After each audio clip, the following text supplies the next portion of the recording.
Hi സുഹൃത്തുക്കളെ, ഞാനിപ്പോൾ ഉള്ളത് തമിഴ്നാട്ടിലെ ധനുഷ്കോടി എന്ന് പറയുന്ന സ്ഥലത്താണ്. ഈ ധനുഷ്കോടിൻ്റെ ചരിത്രം ഒരുപാട് ആൾക്കാർക്ക് അറിയുമായിരിക്കും. ഇല്ലാത്തവർ യൂട്യൂബിൽ എടുത്തിട്ട് കണ്ടാൽ മതി. ഈ ധനുഷ്കോടിൻ്റെ ലാസ്റ്റാണ് നിങ്ങൾ കണ്ടുകൊണ്ടിരിക്കുന്നത്. അവിടുന്ന് ഒരു 30 കിലോമീറ്റർ 40 കിലോമീറ്ററേ ഉള്ളൂ ശ്രീലങ്കയിലെത്താൻ. ഇതിപ്പോൾ ചുറ്റും കടലാണ്. എല്ലാ ഭാഗത്തു നിന്നും ഒരു 15 കിലോമീറ്ററോളം കടലെടുത്തിട്ടുണ്ട്. ഒരു വലിയ സിറ്റി ആയിരുന്നു ഇത്.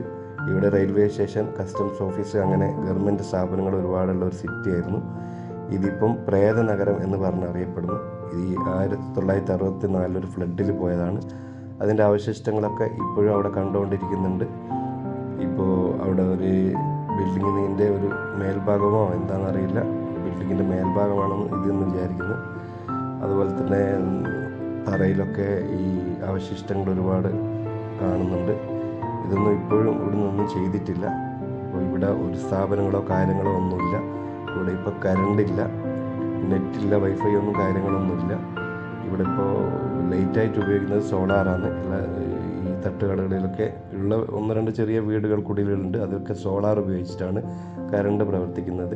ഇതൊക്കെ അന്നത്തെ അവശിഷ്ടങ്ങളാണ്. 1964 ഫ്ലഡിൽ സംഭവിച്ചത്. എല്ലാം ഇഷ്ടികയിൽ തീർത്ത ബിൽഡിങ്ങുകളാണ് കാണുന്നത്. ഇത് ഏതൊരു വലിയ വീടോ കെട്ടിടോ എന്താണെന്നുള്ള അറിയില്ല.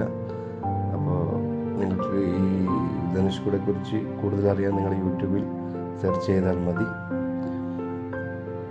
ഇവിടെ ദൂരത്തായിട്ട് ഒരു ചർച്ച് കൂടെ കാണുന്നുണ്ട്. ചർച്ച് ഇപ്പോഴും അത് മെയിൻറ്റെയിൻ ചെയ്തിട്ട് വിശ്വാസികൾ അവിടെ വന്ന് പ്രാർത്ഥിക്കുകയും കാര്യങ്ങളൊക്കെ ചെയ്യുന്നുണ്ട്. അപ്പോൾ നിങ്ങളുടെ അഭിപ്രായങ്ങൾ അറിയിക്കുക. ഇവിടെ പോയവരുണ്ടെങ്കിൽ അത് അറിയിക്കുക. കൂടുതൽ ചരിത്രം നിങ്ങൾക്കറിയാമെങ്കിൽ അതുകൂടെ അറിയിക്കുക. ഓക്കെ.